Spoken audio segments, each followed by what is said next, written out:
ఆలోచన. ఇవి రెండే కళ్ళు. జనహితం ప్రజామతం ఆయన నమ్మిన దేవుడి రూపం.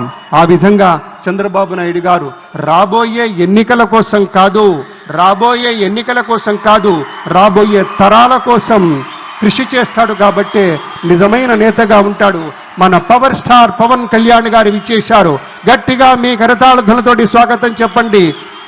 ఒక నిఖార్సైనటువంటి రాజకీయ నేతృత్వం ఎలా ఉంటుందో వారిని చూస్తుంటే తెలుస్తూ ఉంటుంది. ఒక నవనీతం లాంటి హృదయం ఉన్నటువంటి నేత మన పవన్ కళ్యాణ్ గారు, ఉప ముఖ్యమంత్రి వర్యులు. రసగీతంలా మాధుర్యభరితంగా ఉంటుంది ఆయన యొక్క ఆలోచన సరళి. ఒక ఔదార్యం కనపడుతుంది, ఒక ఔన్నత్యం ఉంటుంది. సదా వందనీయమైనటువంటి ఆదర్శం ఆయన మాటలో, ఆయన చేతలో స్ఫుటంగా కనిపిస్తుంది. కాబట్టే జనసేన మొత్తం ఎంతో విస్తృతమైనటువంటి రీతిలో గట్టిగా మనస్ఫూర్తిగా మన పవర్ స్టార్కి స్వాగతం చెప్తారు. ఎందుకంటే ఆయన రేపటి రోజు మాత్రమే చూడడు.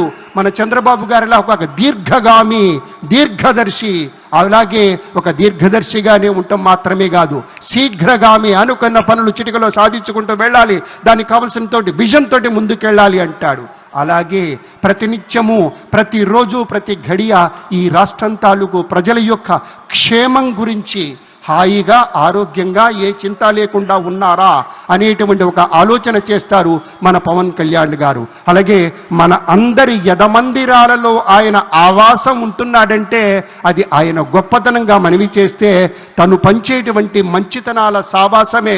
మనమంతా జనసేన మిత్రులారా ఒక్కసారి మీ కరతాళ ధ్వనులతోటి స్వాగతం చెప్పండి. అర్ధాతీత మహోన్నత వ్యక్తిత్వానికి స్వాగతం అంటూ మన ప్రీతమ ఉప ముఖ్యమంత్రి వర్యులు శ్రీ పవన్ కళ్యాణ్ గారికి స్వాగతం.